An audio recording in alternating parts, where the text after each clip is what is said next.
College student ang dalagang si Mayet. Ulila sa mga magulang kaya sariling sikap ang dalaga sa pagpapaaral sa sarili. Upang hindi matulad sa mga kapatid na napilitang mag-asawa ng maaga para makatawid sa buhay. Ang panganay nilang si Melba ay 15 years old pa lang nang nakipagtanan sa unang nobyo nito. Nasinundan din naman ng iba pa nilang kapatid, kaya sabi niya sa sarili, kahit anong mangyari ay hindi siya mag-aasawa hanggat hindi nakakapagtapos ng pag-aaral. Third year college na sa kursong management sa isang semi-private school sa kanila. Hindi din kasi ganun katalino ang dalaga kaya't hindi siya nakapasa sa university sa kanilang lugar. Mabuti na lang at kahit papano, nakakuha siya ng konting assistance sa mga politiko. Ngunit hindi yun sapat upang maitaguyod niya ang pagpapaaral sa sarili. Kaya't sagad din sa pagsasideline ng dalaga upang makaraos. Sa mga fast food o kaya pump attendant ay kinakarir ng dalaga. Pagod at hirap man ay kinakaya ng dalaga upang matupad ang pangarap na makapagtapos ng pag-aaral. Sa pagdaan ng mga araw, nakakaraos naman si Mayet. Ngunit may mga panahon talaga na mahirap para sa dalaga, lalo na pagdating ng bayaran ng tuition fee at wala pa siyang pera.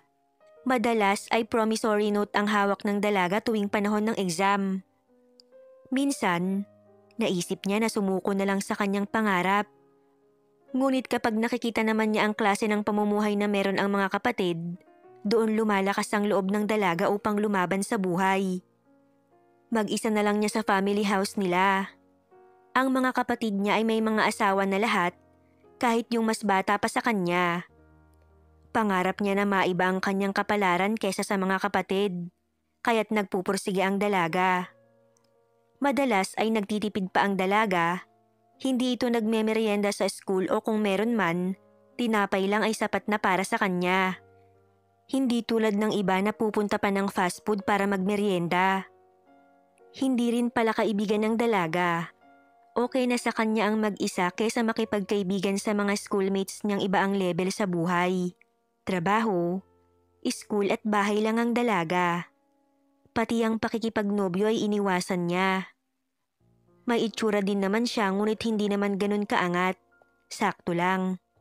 Ang pinaka-asset niya ay meron siyang magandang katawan na binagayan ng saktong taas.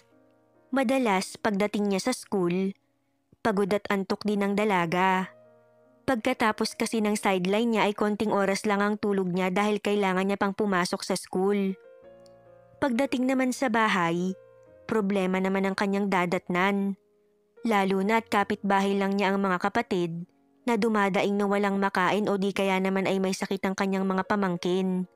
Sadyang sinusubok ng tadhana ang dalaga. Sapagkat kung kailan konting panahon na lang ay gagraduate na siya. Isang araw, nakilala ni Mayet si Ambet, isang graduating student. Guwapo ito at talaga namang pilyo. Lingid sa kaalaman ni Mayet, napagpustahan ito ng mga kaibigan na ligawan siya at ikama kapalit ng 10,000 piso. Brad, pag yan si Mayet nakuha mo, 10,000 ang ibibigay ko sa'yo. Napangisi si Ambet sa sinabi ng kaibigan. Talaga Brad? Easy lang sa akin yan. Sabi pa nito na pinagdaop ang mga palad at pinagkiskis na animoy excited na magkapera. Talaga lang ha? Baka mamaya masira ang record mo kay Mayet. Hindi namamansin ng babae yun, lalaki pa kaya? Loner yun Brad. Puro aral at sideline lang ang alam gawin. Sabi pa ni Gary sa kaibigan. Oo nga Brad, sabad naman ni Rick. Watch and learn mga pare. Nakangising sabi nito na parang nahamon ng pagkalalaki. Kinabukasan nga ay pinag-isipang mabuti ni Ambet kung paano makukuha ang dalaga. Mula sa malayo ay inobserbahan niya muna ito. Pangkaraniwan lang ang ganda nito, pero katakam-takam naman ang katawan. Malaki kasi ang hinaharap nito na siya niyang gusto sa isang babae. Lumipas ang 3 araw ay alam niya na kung ano ang routine ng dalaga. Kung saan-saan ito naglalagi at kung ano ang mga ginagawa nito. Kaya't inumpisahan niya na ang plano kung paano mapapalapit dito. Hapon na magkaroon siya ng pagkakataon. Sadya niya itong binangga na animoy nagmamadali, kaya nahulog ang hawak nitong notebook. Mabilis niyang dinampot yun at inabot kay Mayet sabay bigay ng pinakamatamis niyang ngiti sa nabiglang dalaga. Sa pagkabigla naman ni Mayet, nakabusangot na humarap siya sa nakabunggo sa kanya. Napakunot noo ang dalaga dahil isang matamis ng ngiti ng gwapong lalaki ang bumungad sa kanya. Unti-unting napalis ang masamang aura sa kanyang muka. "Sorry miss, nagmamadali kasi ako. Baka kasi malita ko sa subject ko kay Professor Perida. Tukoy nito sa terror na professor." "Okay lang," sambit na lang ni Mayet. "Sorry talaga miss ha," sabi nito at dali-dali siyang iniwan matapos maiabot sa kanya ang notebook. Tuluyan namang lumabas ng school si Mayet para puntahan ang kanyang trabaho. Naging busy si Mayet kaya't naisantabi nito ang nangyari. Samantala, nagmamadali naman si Ambet na nagtungo sa hideout nilang magbabarkada. Doon ay nadatnan niya ang mga kaibigan. "Naka-first base na ako, Gary, kaya ihanda mo na yung 10,000 mo." Nakangisi pang sabi nito sa kaibigan. "In your dreams pare, masisira ka kay Mayet." Ganting sabi naman nito. "Tingnan na lang natin." Palaban namang sagot ni Ambet. Kinabukasan, sadyang inabangan ulit ni Ambet si Mayet. Nang matanaw ang dalaga, agad na inihanda niya ang matamis niyang ngiti.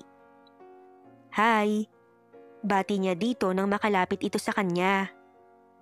"Ako nga pala si Ambet," sabi nito sabay lahad ng kamay sa dalagang nabigla nang makita siya.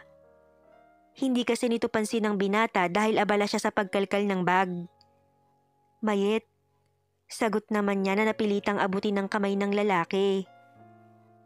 "Pasensya ka na kahapon ha, nagmamadali kasi ako. Baka naman pwedeng yayain kitang magmerienda. Ililibre kita." Sabay ngiti nito ng ubod ng tamis. "Pambawi ko man lang sa'yo sa nangyari kahapon," dagdag pa ni Ambet. "Ah, okay." Maiksing sagot naman ni Mayet na tila na batubalani sa kagwapuhan ng kaharap. "Hihintayin kita mamaya ha." Wika ni Ambet kaya tumango naman ang dalaga. Pagkatapos nun ay nagtungo na sa silid-aralan nito. Mula nga noon ay ginawa lahat ng binata ang paraan upang maisakatuparan ng plano para sa kanilang pustahan. Palibhasa ay inosente naman, madaling nabola ang dalaga, na ang buong akala ay gusto talaga siya ng binata. Kaya nang minsang yayain siya ni Ambet na dumalo sa birthday ng isang barkada nito ay sumama naman agad si Mayet. Napakalaki ng tiwala ng dalaga kay Ambet, kaya nagawa nitong makipagsabayan sa pag-inom ng alak. At dahil hindi naman sanay uminom ay mabilis na lasing ang dalaga. Tuwang-tuwa naman si Ambet dahil mabilis niyang naidala si Mayet sa silid na sadyang inilaan para sa plano ng mga barkada niya. Kinabukasan nang magising si Mayet, laking pagsisisi niya sapagkat nasa aktong pag-aabutan ng pera ang magkaibigang Gary at Ambet nang maabutan niya ito. "Swerte mo talaga Brad, naka-score ka na. Meron ka pang 10,000. Wika ni Gary. "Wag na wag ka kasing pupusta sa tamis ng dila ko, Brad." Nakangiting sagot naman ni Ambet na tila naka-jackpot. Doon ay tuluyang tumulo ang luha sa mga mata ni Mayet, pagkatapos ay tahimik na umalis sa lugar na yon. Wala siyang ibang masisi kundi ang kanyang sarili. Kasalanan niya dahil nagpatangay siya sa mabulaklak na dila ng binata. Mula noon ay mas lalong naging mailap si Mayet sa mga lalaki. Si Ambet naman, palibhasa ay graduating na, hindi na ito nakita pa ni Mayet na labis niyang ipinagpapasalamat. Pilit kinalimutan ng dalaga ang ginawa sa kanya ni Ambet. Wala rin naman siyang magagawa pa dahil nangyari na at hindi niya na maibabalik ang nakaraan. Kaya't itunoon na lang niya ang atensyon sa pag-aaral. Bilang isang graduating student, lalong nahirapan ang dalaga. Labis na humigpit ang pangangailangan niyang pinansyal, kaya't patay ang katawan niya sa kaka-sideline. Ngunit kahit anong kayod ang gawin niya, madalas ay kinakapos pa rin siya sa kanyang gastusin. Tulad ngayon, tulala na naman siya dahil hawak niya ang listahan na kailangan niyang bayaran upang makapag-exam. Sakto naman na dumaan sa tabi niya ang kapwa estudyanteng si Maris. Hulaan ko, pera ang problema mo no? Simpleng wika nito sa kanya. Oo eh, wala sa loob na sagot ni Mayet. Judith na ba? Nakangiting sabi pa nito na tinanguan naman ng dalaga. Baka gusto mo ng sideline. Sabi nito kaya bigla siyang tumingin kay Maris. Hindi naman maarok ni Mayet kung nagsasabi ba ito ng totoo.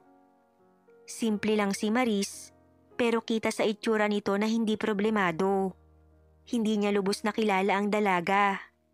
Pero may mga naririnig siyang bulungan na pumapatol daw ito sa mga may pera upang maitaguyod ang pag-aaral nito sa kolehiyo. Iba ang reputasyon nito sa school, pero hindi yun pinapansin ni Maris. Hindi bali na lang, kaya ko pa naman. Tanggi ni Mayet kay Maris. Nagkibit balikat naman ito at hindi na siya pinilit pa. Pagdating sa bahay, sakto naman, nanadatnan niya ang kapatid na si Isa. Mas bata ito sa kanya pero 3 na ang anak. Ate, meron ka bang naitatabing pera dyan? Nilalagnat kasi ang bunso ko.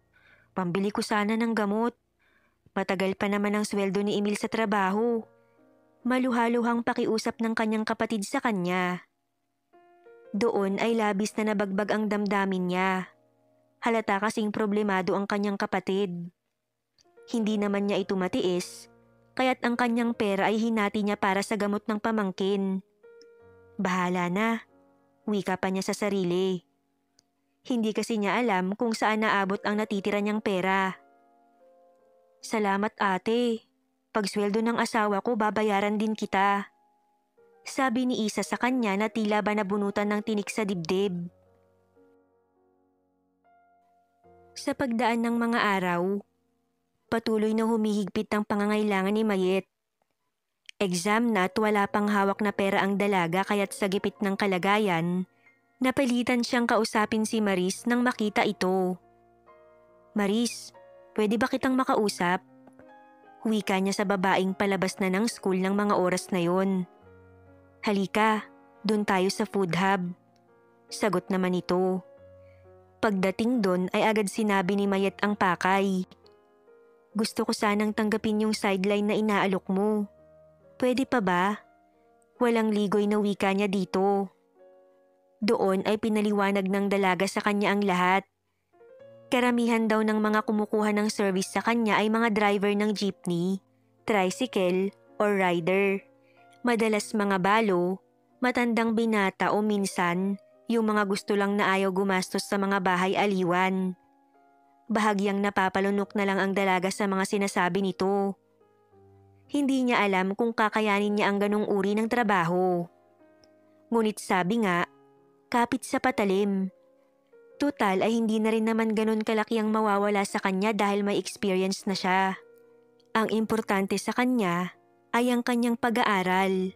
Konting tiis na lang kasi at graduate na siya, kaya gagawin niya ang lahat para lang makapagtapos. Pikit mata niyang tinanggap ang trabaho na inaalok ni Maris sa kanya. Sakto kasi na may pabuking ang dalaga. Kay Maris sana yon pero ibinigay sa kanya dahil nangangailangan nga siya. Sige mamaya kita tayo sa park, mga 8 p.m.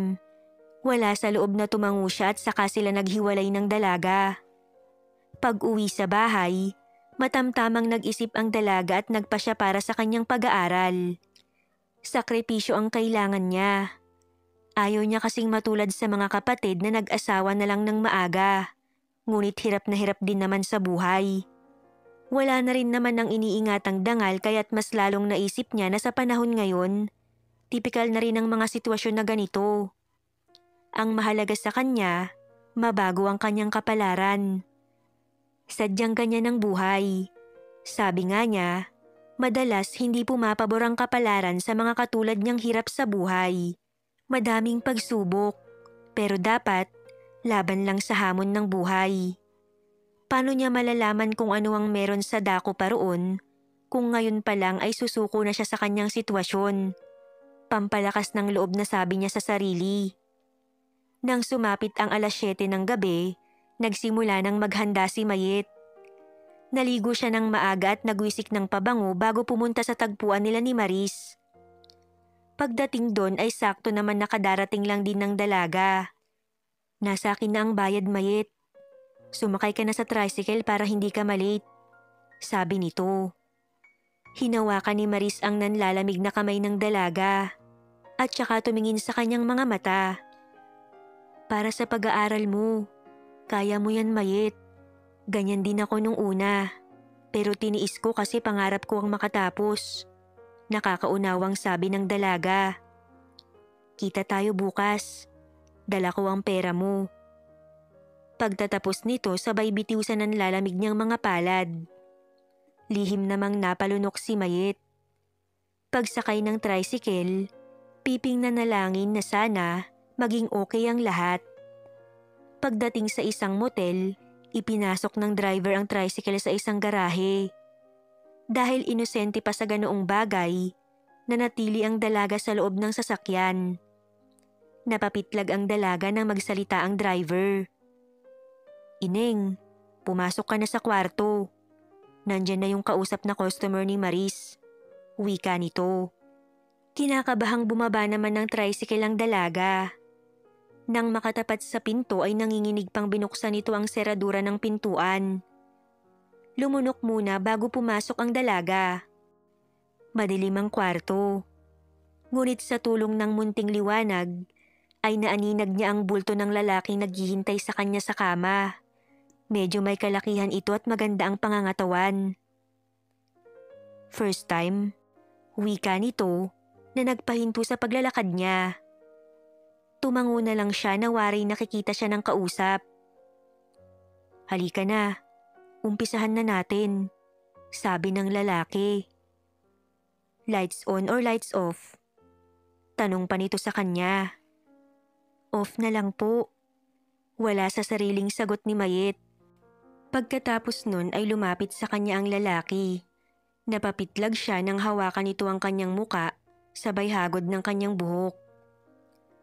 Huwag kang mag-alala, wala akong sakit. Sabi nito saka siya hinila at niyakap. Hindi naman gumagalaw ang dalaga sa pagkabigla. Kalaunan ay hinayaan na lang niya ito. Doon tuluyang tumulo ang mga luha ng dalaga. Awang-awa sa sitwasyong kanyang kinasadlakan. Ang lalaki naman ay hindi alintana ang pagpatak ng luha ng dalaga. Desidido ito na mailabas ang init ng katawan. May pagmamadali sa bawat kilos ng lalaki na akala mo'y hindi naaabutan ng bukas. Wala nang nagawa si Mayet kundi hintayin na matapos ang lalaki. Iisa pa sana ito ngunit hindi pumayag ang dalaga. Kahit pa sinabi ng lalaki na magbabayad ito ng ekstra. Agad na nagbihis ang dalaga at lumabas ng kwartong yun. Pagsakay ng tricycle, doon lang nakahinga ng maluwag ang dalaga. Kinuha nito ang mineral water sa bag at ang pills na sadyang binili sa botika. Nagpahatid sa parke at sumakay ng ibang tricycle pa uwi sa kanilang tahanan. Pagdating sa bahay, doon ibinuhos ni Mayet ang lahat ng luha. Iniyakan niya ang nangyari at nangako sa sarili na makapagtatapos siya ng pag-aaral. Pipilitin niyang ibahin ang kapalaran, kapalit ng pagkapit niya sa patalim at pagbebenta sa sarili. Kinabukasan, pagdating sa school, sadyang hinihintay siya ni Maris. Lihim na inabot nito sa kanya ang sobrang naglalaman ng pera na bayad niya ng nakaraang gabi. Kung mangangailangan ka ulit magsabi ka lang, sabi nito sa kanya bago siya iniwan. Agad namang nagtungo ang dalaga sa cashier upang maibayad na ang perang bunga ng kanyang pagbebenta ng sarili. Nagpatuloy ang malupit na kapalaran ni Mayet. Minsan, kinokontak niya si Maris kapag kulang siya sa budget at kailangan niya ng biglaang pera. Konting panahon na lang at makakatapos na ako, sabi niya sa sarili. Mapait na kapalaran man ang meron siya, babaguhin naman niya pagdating ng tamang panahon. Last sem na nun at kagraduate na siya. Kailangan niya ng pera para sa huling bayad para sa kanyang finals. Kaya't madalian niyang kinontak si Maris upang maibook siya nito. Ilang minuto pa ay nagreply naman ito sa kanya. Pagdating sa kwarto ay halimuyak ng pabangong panlalaki ang agad na bumungad sa kanya. Mukhang bagets pa, sabi ng dalaga sa kanyang isip. At napatunayan niya yon nang hatakin siya nito. Amoy alak pa ang hininga ng lalaki, pero mabango naman. Dahil sa kakaibang bango ay nadala naman ang dalaga, kaya't nagpaubaya na rin ito. This time, aaminin niya na nag-enjoy siya sa kanyang sideline. Dahil hindi lang isa kundi 3 beses may nangyari sa kanila, na hindi naman niya pinagsisisihan. Sa pagod ay nakatulog ang dalaga. Makalipas ng 1 oras, naalimpungatan siya at nagising na wala na ang kanyang customer. Ang nakita na lang niya ay ang sobre na naglalaman ng pera. Medyo malaki yun kaya labis na natuwa ang dalaga. Dali-dali siyang nagbihis at lumabas upang umuwi na. Kinabukasan, nagkita ulit sila ni Maris. Salamat Maris, ito na ang huli. Pagkatapos ng graduation ko ay balak kong lumuwas ng Maynila upang doon makipagsapalaran. Kung ano man ang pangit na nangyari sa akin, gagamitin kong inspirasyon para sa pangarap kong maiba ang aking kapalaran. Maluha-luha niyang wika kay Maris. Ikaw ang bahala, Mayet. Mag-iingat ka lagi ha. Ako rin, pagkatapos ng pag-aaral ko sisikapin kong maiba ang landas ko. Nakangiting sabi nito sa kanya. Biktima lang tayo ng kapalaran, Mayet. Pero hindi tayo masama. Sadya lang siguro ito ang kapalaran na kailangan nating pagdaanan. Hindi pa naman huli ang lahat para magbago. Tumango at ngumiti na lamang si Mayet sa sinabi ni Maris. Tama ito. Dapat gawin niyang motibasyon ang mga pinagdaanan upang maging maayos ang kanyang pagbabagong buhay. Pagkatapos ng graduation ni Mayet, agad na lumuwas ng Maynila ang dalaga at doon nag-apply. Dala ang konting pera mula sa huli niyang sideline. Naglakas loob si Mayet na sumama sa isang kakilala sa Maynila. Umupa ng maliit na tirahan at nag-apply sa mga kumpanya doon. Sa una ay hirap na hirap ang dalaga dahil baguhan pa sa buhay Maynila. May mga panahon na gusto nang sumuko ng dalaga. Ngunit iniisip niya ang lahat ng kanyang sakripisyo, kaya't pilit din namang lumalaban ng dalaga sa panibagong hamon ng buhay sa kanya. Hanggang sa kalaunan ay nasanay na rin ang dalaga. Paunti-unti ay nakaipon ito at kahit papano ay nakakapagpadala naman sa mga kapatid sa probinsya. Hirap at pagod man ay hindi sumusuko ang dalaga sa kanyang pangarap. Sa 2 taon ni Mayet sa Maynila, paiba-iba ang naging trabaho niya. Naging cashier, clerk, waitress, at ang huli ay naging sekretarya siya sa isang kumpanya. Doon naman nakilala niya si Allen, na nagtatrabaho din sa kumpanya kung saan siya nagtatrabaho. Agad na nagpakita ng interes sa kanya ang binata.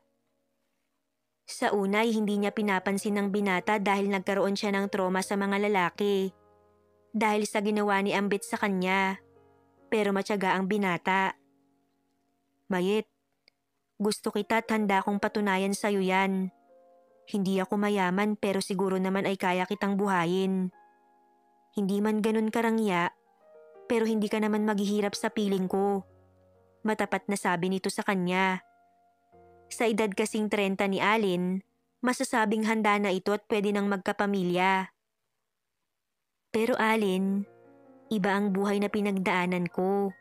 Hindi ako malinis na babae.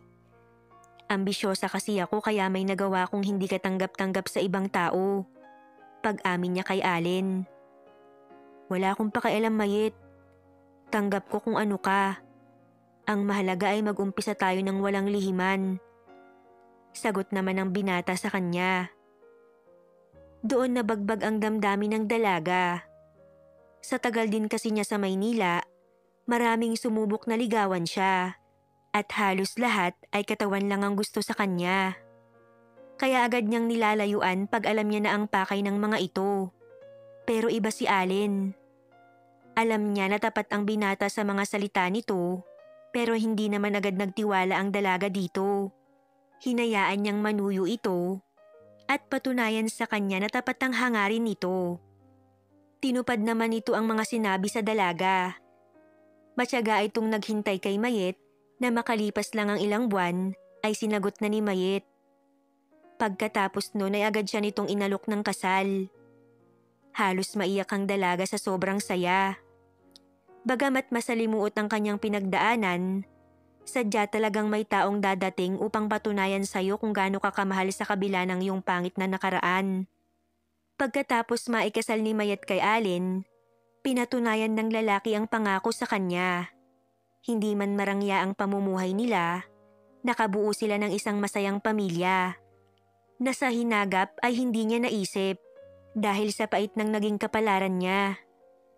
Sadyang may mga lalaking malinis ang hangarin sa mga babae. Hindi nila alintana ang nakaraan mo dahil ang mahalaga sa kanila, ang babaeng magiging tapat sa kanila at makakasama nila sa hirap at ginhawa.